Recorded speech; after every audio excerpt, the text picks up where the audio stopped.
All right. So welcome everyone to the ARC fiscal year 2022 grant application kind of nuts and bolts information session brought to you by Southern Tier West and me, Dr. Palmer. My name is Dr. Philippe Palmer, and just a little bit of background. I got my doctorate in anthropology and from Indiana University. I'm originally from New York City, so I went from being on the super East Coast to the crossroads of America, and then I relocated here because my husband actually won a general store. So yeah, and it's a non-working general store. It's a really weird kind of story, but I like to throw that in just so you guys know why I'm here. This is my day job. I also instruct classes at Alfred State, and I actually did a class at Purdue University, online class. So I teach anthropology classes and global perspectives classes as well. So I like to put things in context, and I like to, support lots of different things, and I like to talk to people. So with that said, let's move on to the next slide. That works. There we go. Okay, so let's see. Welcome everyone. Thank you for spending this time with us. Like I told the people that were here, there were some people that weren't here before, but we're scheduled for 2 hours. This should only take 1 hour. Because I'm from New York City, I talk fast sometimes. So if you need to interrupt me and repeat or have me repeat, please feel free to do that. Please turn off your audio. So mute yourself. Unless you would like to ask a question, feel free to unmute yourself and ask the question when there is a break. And I will definitely let you actually pause. I take breaths, and I will allow space for questions. Camera on and off. Most of you, I think, have your cameras off. And that's probably a good thing if you are a person that Zooms a lot or does a lot of web things, because they say, seeing yourself in the camera all day long can actually raise your cortisol levels and your stress levels. The other thing is, if you are, have little pictures of people in your face that you don't know, and that sustained eye contact, again, I'm an anthropologist, so I really love this stuff, and that's why I'm mentioning it. That can also lead to a fight or flight or freeze. There's that other F, which will raise your cortisol levels too. So you have the option of turning off your camera. You have the option of turning off your view, your self view, if you'd like, down at the bottom of the screen. And you also have the option to kind of minimize who you see. Use your body. We are chained to desks, and I think it's good to use your body. I'm also a yoga instructor, so please, I'm just talking. So if you need a stretch, do it. I'm fine with that. Also, with regard to using your body, if you have your camera on, I really do like to see. I've spent over 20 years of my career teaching in a face-to-face environment. So I like to have that contact. I like to see people move. I like to make sure that people are understanding me. So yeah, actually having your camera on helps me know that you're still with me. So yeah, nods, things like that help me.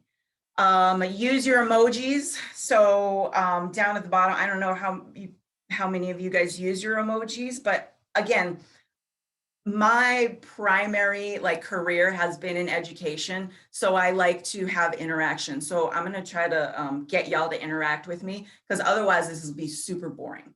And it might be a little bit repetitive for some of y'all. So I'm going to try to get you guys to interact with me.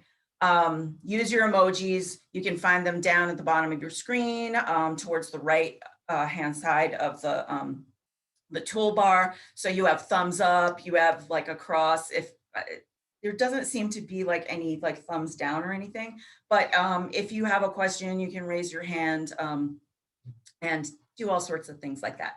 And then use the chat box. So I don't know, again, how familiar you guys are with using these things, but I'm going to ask you guys to use the chat box right now. Say who you are, what organization you are from in the chat box right now. And that will help not only me, but it will help like put names and organizations together for the participants that are here right now. So if you guys could do that, and I see some are coming in now. Awesome, thank you so much. Katrina from Jamestown, awesome. Matt Fenton from BOCES, thank you, welcome for coming. Welcome, and thank you for coming. Dom Accord, Westfield, thank you. Development Corporation. Good morning. All right, Barb from the YMCA. Barb, I miss the YMCA so much. Bridget Sanford, CCA, Salamanca. So welcome everyone. So real quick with the agenda, we're going to talk about the calendar, which might be the most important for those of you who have already applied, because the way we have done things has changed a little bit from when you might have applied in let's say 2019. We'll talk about eligibility and past funded projects, maps and match, funding priorities, ARC goals, and New York strategies. They are like a little bit different, but they definitely overlap. We'll talk about outputs and outcomes, the checklist, and the grading of the applications. And then we'll conclude, and I'll give you some resources. By the way, I mentioned this before, but I'll just mention it again. This session is being recorded, so you will have the opportunity to review this, and I will also have a link to the PowerPoint, and the PowerPoint has all the links to the various things that I'm mentioning. Instead of sending y'all a whole bunch of documents in a whole bunch of different emails that might be really confusing, I'm going to send you guys all this information so you can click on it at your own leisure and kind of have it in one place. So with that said, let's talk about the calendar. So the calendar, the first date you have to remember is April 15th. So it's tax day, yes. So for a lot of people, that's a bad thing. But I'm trying to make this a good thing for the due date for the letter of intent. Like I said, we changed some things from how they were before based on the pandemic. And also to streamline the process and make people like a scaffolding. So instead of us having you submit a whole application, let's say on June 4th, we're doing a letter of intent on April 15th, Southern Tier West starting April 16th. Everybody will review. So everybody being the employees that are on this committee of the ARC, and our board will look at that, and then we will kind of rank the LOIs, and then we'll communicate, or I will communicate with you guys on how you guys ranked, and invite you to submit a pre-application. So if you don't get an invitation, you can still submit a pre-application, because maybe like there was some duress with when you were compiling your letter of intent, so it wasn't the best. So we will work with you, and you can still submit the pre-application if you choose to do. The pre-application is 10 pages long, and basically it will include your project narratives, and they're broken down by sections. I'm not going to go into that right now because then we might take up the 2 hours, but it's broken down into sections and it basically is just kind of your letter of intent kind of exploded. And the pre-application will be due to me by June 4th at 4 p.m. And that's a Friday. So you get that into me and then you can have a lovely weekend. Let's see.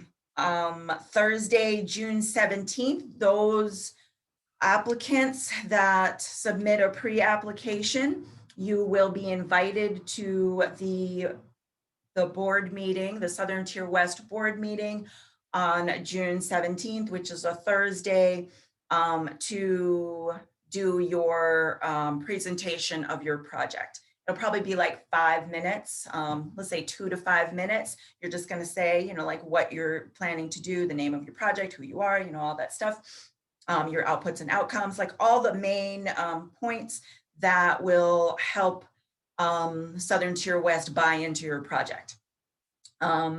We do not know whether that will be a virtual event or an in-person event. We're just kind of rolling with what's happening with the vaccines and the pandemic. So stay tuned for that. Once your pre-application is in and you've done your presentation, we'll start giving you all the mandatory forms, and I will help you with filling out those mandatory forms for the full application. Those of you who have already applied know that there's a whole bunch of pages. So I told you that the pre-application was 10 pages. So that's your project narrative. Oh, and I forgot, it's also the budget. So just the numbers in a nice, like, kind of Excel spreadsheet or a chart. The full application will be your project narrative, or sorry, your project narrative, but it will also be your budget narrative where you're, you know, like writing out like all the equipment, what it's going to be used for, how much of that money is going to come from the ARC, how much money is coming from your institution or from donors, and then like all the mandatory forms. And it's also going to include the letters of commitment, letters of support, any data like maps or charts or research articles that can help back up your project and why it's important. And then like if you're a nonprofit, then proof that you are a nonprofit and other things like that. So that's due September. October 14th, which is a Thursday, the deadline for your full final application will be due to me by 4 p.m. From there, I will take your application. I will take all the documents that you send me, turn it into a PDF and send it to the state. The state will review it, and then they will get back to me. They'll say, hey, Felive, such and such is missing. Can you go back to the applicant and get that? And I will communicate with you. So just because our deadline is October 14th for the full application doesn't mean that we're not going to still be communicating. And Katrina Jones can actually probably attest to this fact, because when she was applying in 2020, this past year, I was still like, oh, Katrina, we're missing a signature, or, oh, there's a number wrong. And see, she's giving me, she's using her emoji. Thank you, Katrina. So yeah. And then even, so that communication can last up until your application goes to the feds in Washington. So usually what happens once it leaves Southern Tier West hands, it goes to the state reviewers look it over, and then it goes to the governor's office. The governor looks at it, makes sure that this is a project that New York State wants to get behind. And then once it is vetted by the governor's office, only then does it go to Washington, D.C., and it is assigned a reviewer. And that can be as late as March. of the following year. So this is a long haul process. You should be getting in mid 2022 notification that, hey, you were assigned a reviewer and your application has been submitted. Okay. Any questions about the calendar?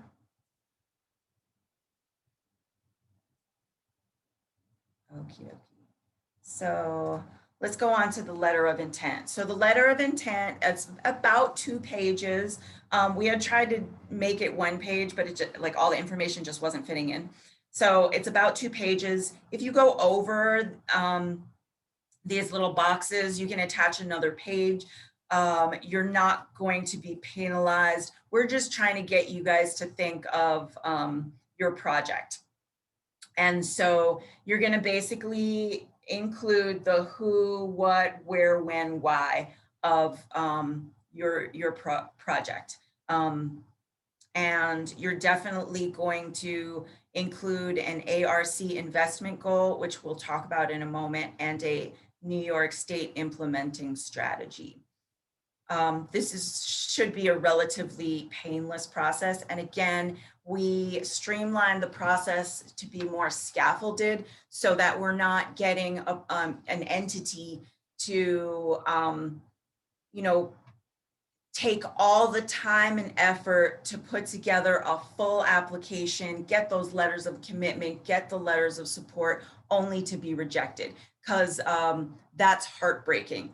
I've been in academia for quite a while. I've written tons of proposals and grants, you know, like things to support my dissertation and whatnot, and been rejected after, like, you know, begging people to write me letters of support and feeling bad about that. I'm bothering so-and-so and this and that. So we're trying to, like, get rid of that and just help you guys and also help us, right?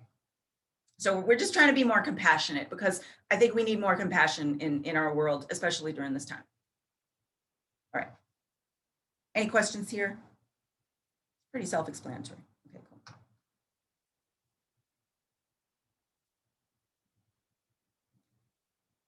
cool.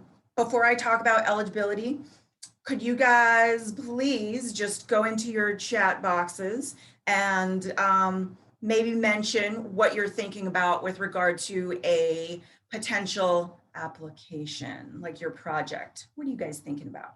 I'm just kind of curious. Most of you guys should know what the eligibility is, but eligibility is representatives of businesses or nonprofits, organizations that represent business, labor organizations, state and local governments. You have educational institutions, so that could mean just like a primary school, a middle school, a high school. It can also be institutes of higher education. Local, municipal, and county governments are also eligible, and sovereign native nations. ARC does not award grants to individual for-profit entities. However, if a for-profit has a great idea, they can partner with a nonprofit, and the nonprofit would be they would be the applicant, and then the for-profit would just be the supporter. No ideas yet? I know you guys are here for a reason. I told you I like interaction, so please interact with me. Okay, thank you, Katrina.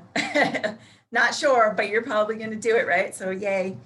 And you are eligible. Brian, yes, I spoke to you on the phone. Workforce development activities through the library system. Awesome idea. And Brian, I also sent you another opportunity, so hopefully that helps you as well. And keep those ideas coming. Here are some examples of New York-based things that have been supported through ARC, and you see the amount of money. So the second to last column is the amount of support that they got from, the entity got from the ARC, and the last column on the right-hand side is how much money the project was. So you have workforce training, arts and culture, community revitalization, child development. So some great ideas, and a lot of you guys are, you fit in this realm. I do have a link to like the whole list of ARC projects that have been funded throughout the whole region. And so let's talk a little bit about the Appalachia region, made up of 13 states, a number of counties. I'm not sure how many counties, but each county within those states are assigned a status. So you have the dark blue, and the reason why I put this map is because, first of all, I love maps. I'm a former high school history teacher, so I'm a map nerd. And yeah, this is just a really cool resource for you guys to have. And there is a link in the PowerPoint. So the dark blue is a county that represents an economy that has attained the level of, I guess, development that the regions outside of Appalachia have also attained. Competitive means that they are able to, which is like the kind of light blue, and there's not many of those, right, in the region. And they're typically more in urban areas. So the light blue are, ones that are competitive with the outside region. And then there's transitional. So we are in transitional because we're in the white. At risk is pink, and then red is distressed. So let's look at our specific area. So I just clicked on that interactive map, and this is where it brought me, and you can go deeper and deeper in, which is so cool. Like I said, I'm a map nerd. So the Appalachian Regional Development Act of 1965, they designated these areas because they realized they were lagging economically and socially and culturally behind the other regions of the country.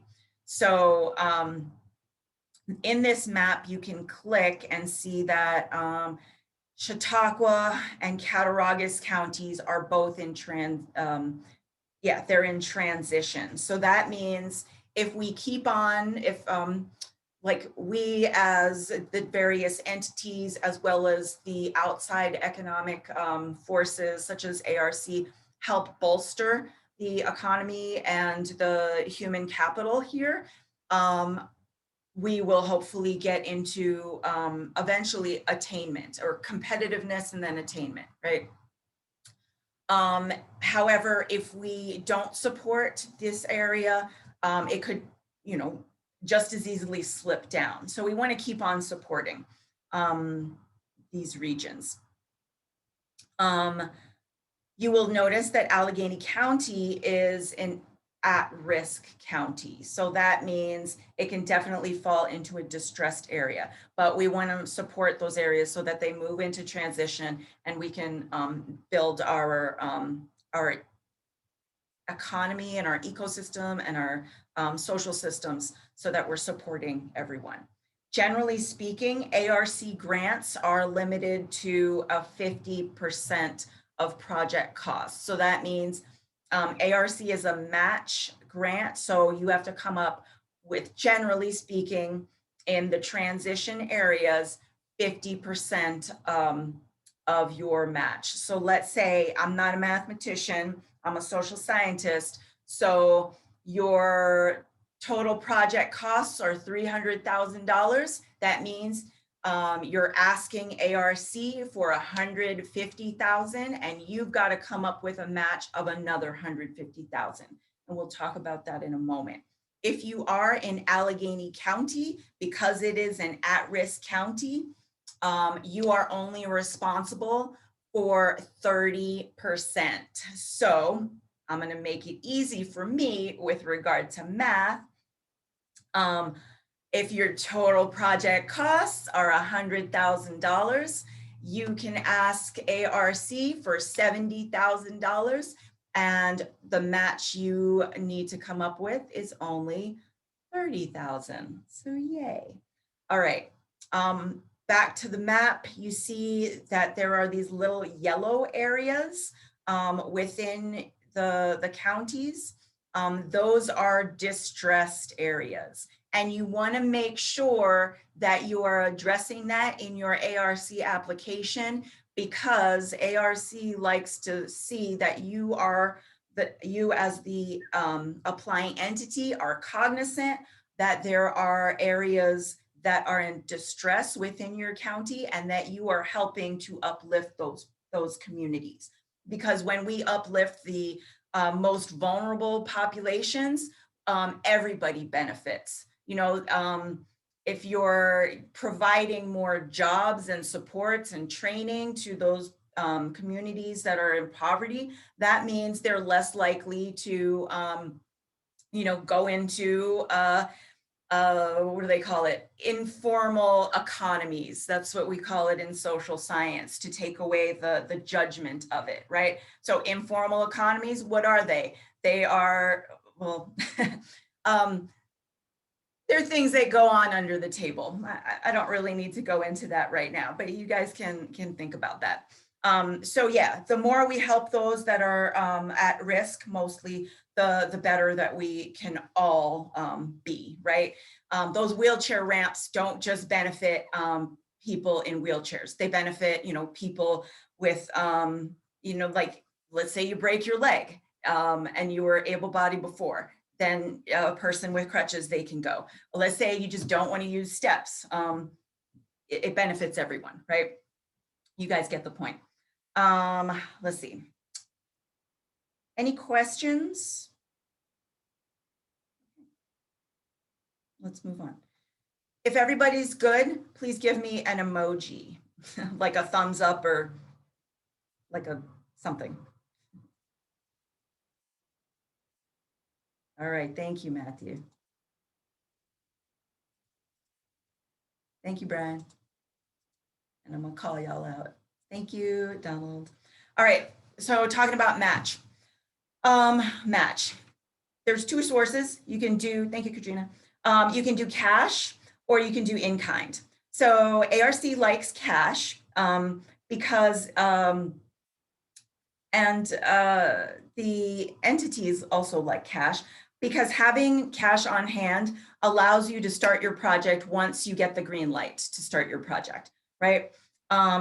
If you are getting most of your match from in-kind donations, but you're, you know, like cash poor, and you're really waiting for that ARC money to start your project, just because you get the green light doesn't necessarily mean that you have the, you know, like the cash funds to start right away.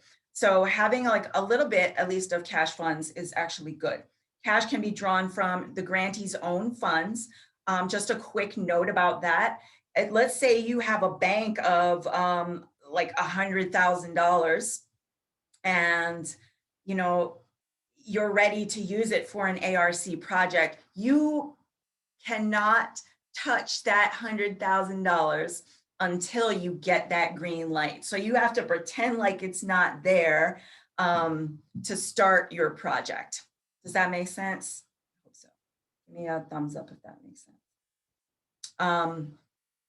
Another thing is cash donations. You can get them from non-federal third parties like partner organizations. Let's say you have a private-public partnership, for-profit partnership, you can get that money from there. You can also get money from loans. They are also counted as cash.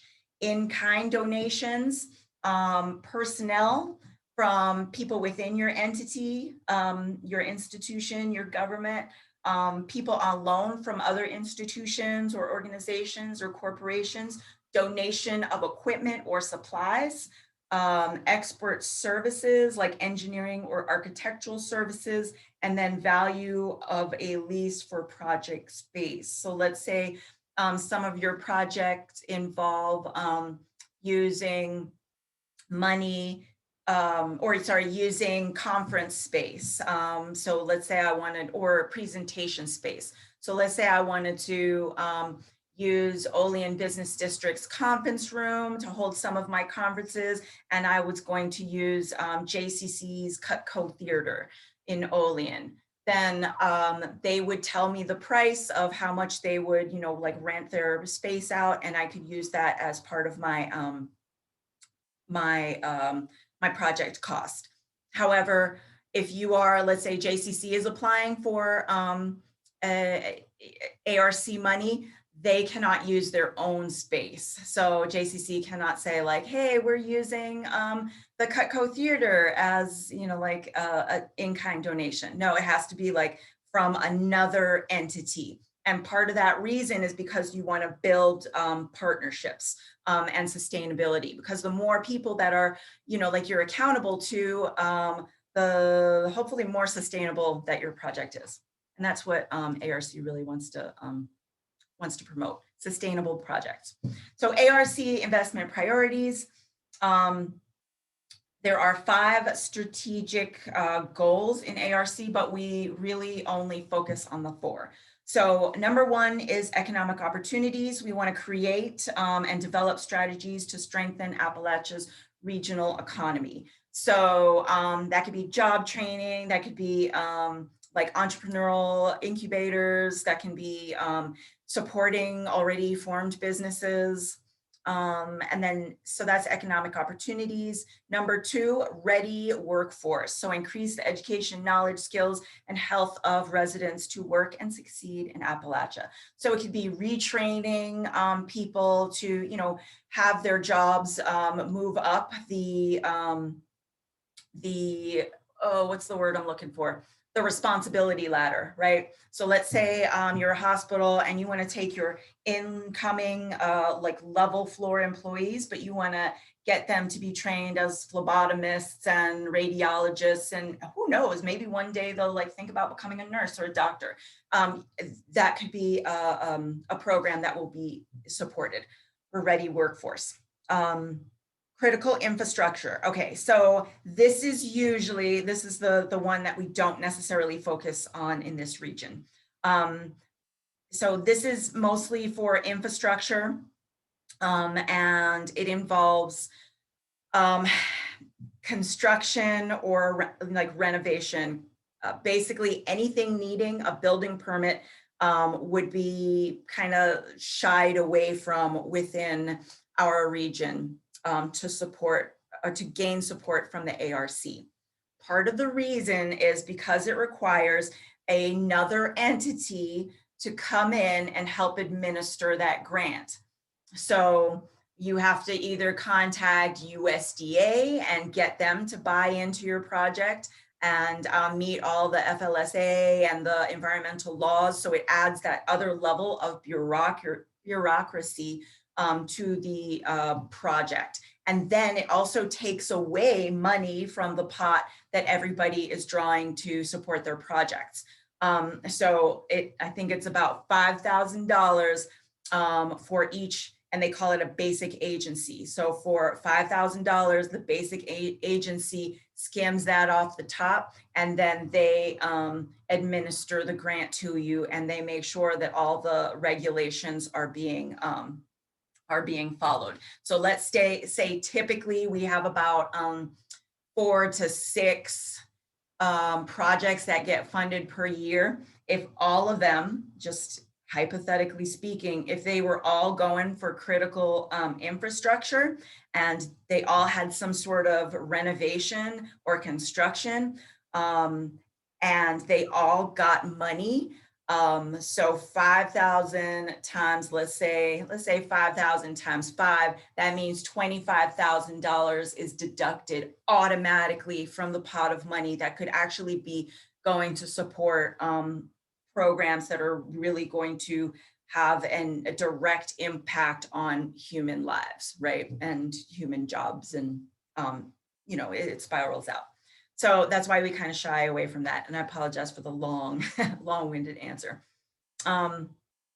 Number 4 is natural and cultural assets. So strengthen Appalachia's strengthen Appalachia's community and economic development potential by leveraging the region's natural and cultural heritage assets. There's a lot of natural and cultural assets in this region. So we want to support that as much as possible. And given the pandemic, and because we are such a, let's say Allegheny County, I think is their motto is like, what is Allegheny County's motto now? It's like the wilds of Western New York, or Western New York wilds, or something like that. But because there's so much natural beauty in the area, and the pandemic has like kept people in, tourism, local tourism is kind of a big thing. So before workforce development might have, I mean, it's still a big thing, not to diminish that, but natural and cultural resources, whereas in other years it might not have been a priority, because there's so many businesses that have been suffering because of this pandemic. Natural and cultural assets, investing in that has, you know, like bumped up just a little bit, and interest in that has bumped up. And then finally, number 5, leadership and community capacity, build the capacity and skills of current and next generation leaders and organizations to innovate, collaborate, and advance community and economic development. Okay, I don't have much to say there, but your project can involve more than one of these goals. However, you have to pick one that you are going to place on your ARC application, right? You can mention this language within your project narrative, which is great. The more you mention these code words, the better it is. But again, you just have to, you know, like pick one and stick to it. Questions, comments? Okay, cool. Moving on. New York State strategy statement. So I won't belabor this too much, but this is from 2020. They haven't come out with anything new. But just so you guys know, section 1.2, and I will, you know, like all of this stuff is linked in this PowerPoint. So downtown revitalization is a thing. Digital access to broadband, labor force availability, needs and skills, population change, so addressing that and keeping, I just want to mention a little bit about population change because this region is in transition or at risk, right? That means that economic opportunity is not like the highest in this area, right? So in order to keep youth here and in order to draw more you know, expertise from outside, we need to create those opportunities that will stifle the brain drain, right? So right now the trend is people graduate, they graduate high school, maybe they go to college in, you know, another place. And then if it's an out-of-state place or an out-of-region place, maybe they find opportunities in those regions, right? Because there's just more opportunity. Or maybe it jumpstarts them to a different region, right? A different area.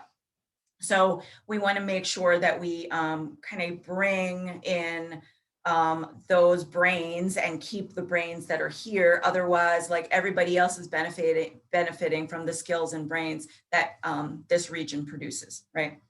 Okay, then dependent care is something that New York strategy is really looking towards, because we all get, you know, we all have the potential to go into that one minority class that people don't really talk about too much, which is disability, right? So making sure that people that are at risk are taken care of, right? Interruptible power, obviously we don't want to happen what happened in Texas. So we want to make sure that people have the power that they need to survive and thrive. family agriculture. We want to make sure that we're protecting those green lands, and we're protecting specifically family agriculture, because as the aging family farmers, like they age out, they retire, we really need to support those family farms and the youth to take over, right? Otherwise, like, farming is super hard. My grandfather was a farmer, and like, he never really took a vacation. Yeah, he might have taken a vacation. Oh, he took a vacation once, and it was to visit my mom and dad. But he was always worried about his cattle, and like, oh, my cows, what's going on with my cows?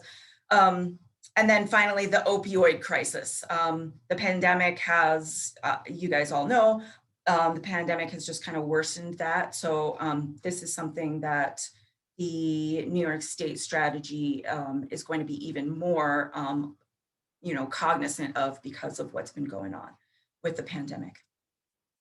All right, so section 3, which deals with the targeted investment priorities. So like I said, with that interactive map, you have pockets of distress and high rates of poverty, unemployment, and low per capita income within those, within our region. So Chautauqua, you see around Jamestown, and I believe that's Dunkirk, in Cattaraugus, Olean, and I know Salamanca they have some distressed areas there, but also like within kind of the middle of the state, and then Allegheny on the kind of middle eastern, the middle eastern part of the state, you have these distressed areas, these target investment areas. And you want to be cognizant in your application to make sure that you're writing down those numbers so that, again, you're supporting those that are most in need, because when we take care of those people that are at risk and those communities at risk, they're not just thinking about surviving, they can start thinking about thriving and building opportunities for themselves and the entities that they're working for, right? All right. So what makes a good ARC application? So building success. Number 1, it solves challenges in new and innovative ways. And it aligns with community goals and region plans. So that's why I showed you the ARC goals and the New York State strategies. So you want to, again, mention that language and always be thinking about this as you're writing your project narratives and your budget narratives as well. You got to like explain like all the reasons why, right? And ARC likes to fund new programs. So again, if you have any, like I said, I like interaction. If you have any ideas of a new project that you've been thinking of, type that into the chat box so we can kind of see where y'all are at. So new projects, which include specific outputs and outcomes. So the higher your outputs, the more impact you're going to have on your surrounding community. But you want to make sure that that they're realistic and you're not overestimating, right? So you don't want to say, I'm going to, my outputs is I'm going to affect 1,000 employees across the, let's say the plumbing industry. I don't know. I have no idea. So I'm just making something up. But let's say, are there really 1,000 plumbers in the area? Just so be realistic with your numbers. If it's like 20, that's great. If your output is going to be 20 people, that's fine. But think about how many, how that's going to affect how those 20 people or those 5 businesses that you're going to impact. Think about how that's going to balloon out and affect, maybe the other businesses and the other communities that those people or those entities interact with. So yeah, they really like numbers. So make sure your numbers are on point. It cultivates new partnerships. So they really enjoy when, let's say, nonprofits, for-profits, governments are working together. Again, like I said before, the more people that you have to be accountable for, in theory, the more accountability buddies that you have, that you're checking on, that are invested in the program, the theory is the more sustainable that the program will be. And then that leads me to the last point about a good ARC project, is that the grant is sustainable, or sorry, the project is sustainable beyond the grant period. So the granting period runs from either 12 months to anywhere between 12 months and 18 months. So we want to make sure, or ARC wants to make sure, that you're thinking long-term, right? You're not just thinking like, I need some quick money and this is going to be one and done, right? You want to make sure that you're thinking like 3, 5 years into the future, right? And that's not to say that, let's say you do your 18-month project and like, year 2, you're like, oh my gosh, this is going great. Wait, I have an idea of how we can, like sustain this even better. And I can, we can put like a different spin to it that'll target a whole different population. You can apply to, let's say, kind of reform an idea that's already been going on, but has a new spin to it. So just because you get funded once doesn't mean like it's a one and done thing. And just because you get funded for one project doesn't mean that like you will never get funded for that project again. You just have to like either create new partnerships or show how you're building upon that, right? You're scaffolding. Questions, comments? I think y'all are looking out the window because it's sunny. All right, I'm almost done, so don't worry. Paired performance measures. Again, ARC really likes numbers, and they like to show, or they like to make sure that you guys are cognizant of the fact that your output is realistic and is also going to have a benefit to the surrounding communities, right? So output measures, for instance, businesses served, right? So businesses served, the number of businesses served by the ARC project for infrastructure project. This includes either the number of non-residential entities with access to a new service or improved services. So improvement in health or safety compliance with environmental quality. And this is dealing mostly with like construction based. So that's not really the best narrative that I'm reading right there, but it can also be like jobs training, right? Because they're not really talking too much about that here, but jobs training. How many businesses or how many jobs will you be able to affect that will serve the businesses? And then how many businesses are you actually improving? Because just because you serve like 5 businesses, let's say you're serving 5 restaurants, those 5 restaurants, they all have suppliers, right? They have suppliers of the food that they are preparing. They have like the takeout carts that they buy from or that they purchase. They have also the workers that they're going to affect. So how much of that is like, spiraling out or as we say in anthropology, snowballing, that's going to affect like the larger community, right? How many households are you serving and how many households were improved, right? And it goes on. And you guys can look at that at your leisure or just kind of email me and ask me, hey, and if you're applying, then we'll be in like deep conversations anyway. Let's see, pre-application requirements. If you've applied before, then you have a DUNS and a SAMS number. But if you haven't ever applied before and you don't have a DUNS or a SAMS number, you should apply for them now. They are free.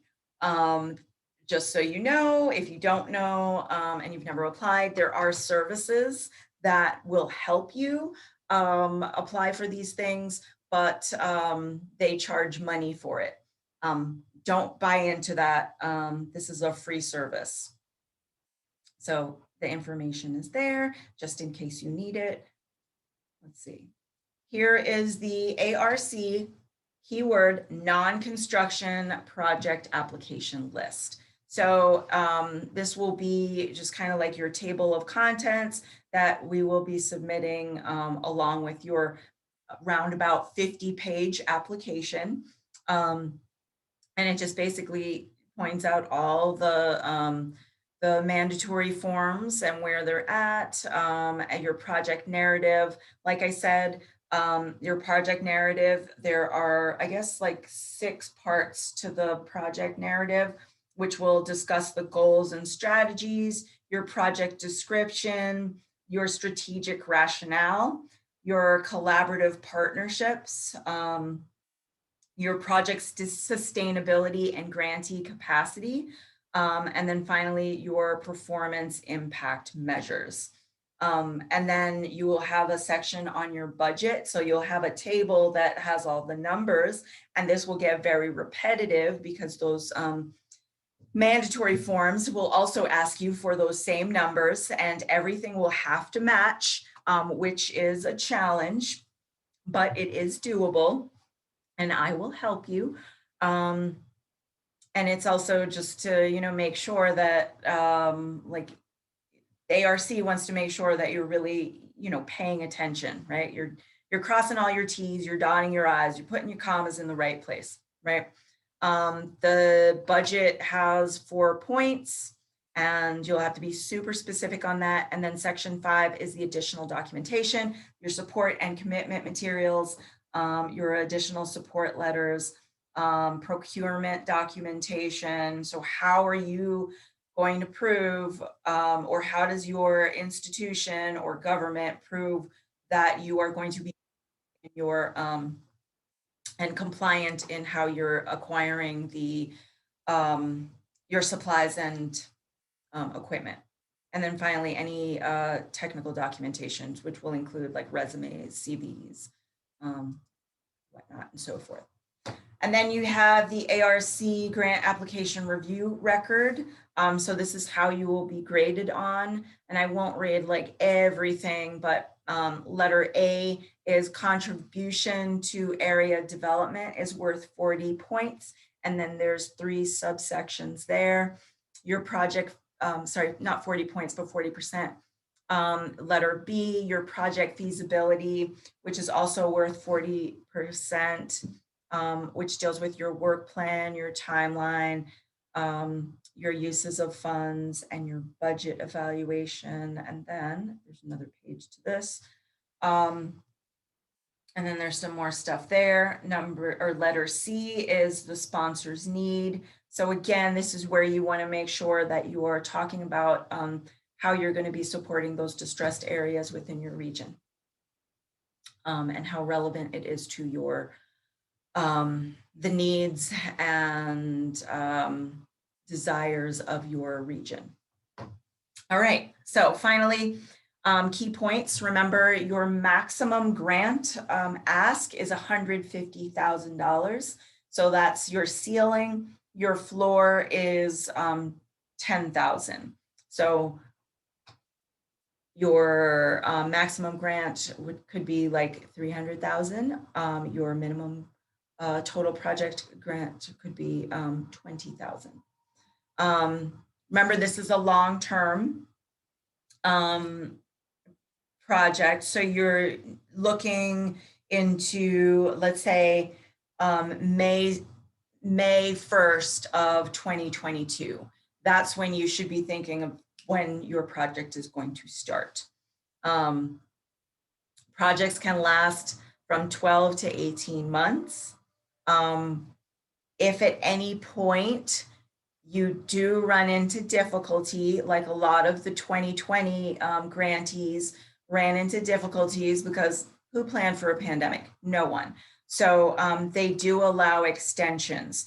Don't bank on that, but just be aware that if something happens, you can talk to your reviewer you can talk to me and I will advocate for you, like I have done for many people that, had got funded through the 2020. Priority is given to projects focused on those with significant economic outcomes. So like I said, although construction renovation grants are considered eligible, the extra cost and bureaucracy associated with involving the external entity is not prioritized. Planning and or research development grants, while eligible, they are not high priority. But there is other funding available for those types of projects, which if you have a project in mind for feasibility or R&D, let me know and I can help you find those. And then depending on your ask depending on the ask for any given year, between 4 and 6 projects get funded per funding cycle. So with that said, don't wait, do your homework and start planning now. Okay, just real quick again, April 15th, that's when the deadline for the letter of intent is due to me. And you can click on the southerntierwest.org website, and that will take you to the letter of intent, as well as this calendar and all sorts of other information. And I will send this stuff to you guys. Here are the resources which will be available to you once I get this up on the Southern Tier West website. But if you would prefer me to email it to you directly, I think it's small enough where I can actually email it to y'all directly. So if you'd like that, just let me know. And then, all right, Q&A time. And I finished in an hour. Hey. So if you have any questions and you want to unmute yourself, feel free to do that. Or if you just want to type your question into the chat box, or if you don't have any questions and just want to say, hey, great, thanks, you can do that too. So.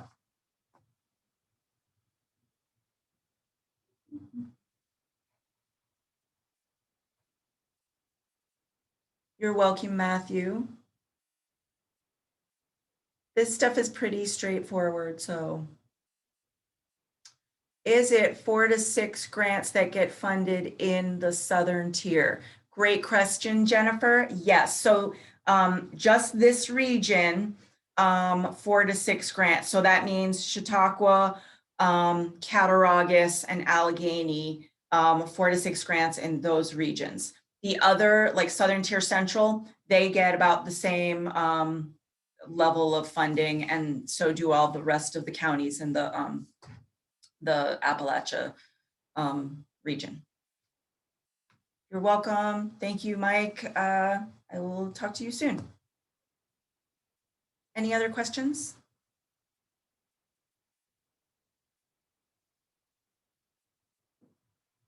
So while this is a pretty competitive grant, it's not as competitive as some of them. And then the other thing that I did not mention was that if you have a great application, but maybe the state or the feds are like, this is good, but we're gonna hold off on this, there is the possibility that you could be waitlisted, and that has happened. And there is, if you are waitlisted, it's not to say that you're not going to get funded, because perhaps a project that did get the green light, they have to pull out for one reason or another. Maybe it's a good reason and they got funding from somewhere else, so they're just like, well, we'll let this go and let somebody else have it. It's not always likely, but it is possible. So if you are waitlisted, there is a possibility. And then there is a possibility also that we get sometimes more funding based on, like the economic situations, or like situations like a pandemic happens. And so extra money is made available that can go to like funding more projects. So yeah, keep hope alive and yeah, do your work, communicate with me, and I will like help you in whatever way I can. Any other questions? If not, I'm just going to thank everybody for your time. It has been an hour. Like I said, it would only take about an hour. And I started at 10:03 about. So hopefully everybody can go enjoy the sunshine and have a great lunch. And I will be, or you guys will be in contact with me. And I'll send all this information out and have a wonderful rest of your day. Thank you guys.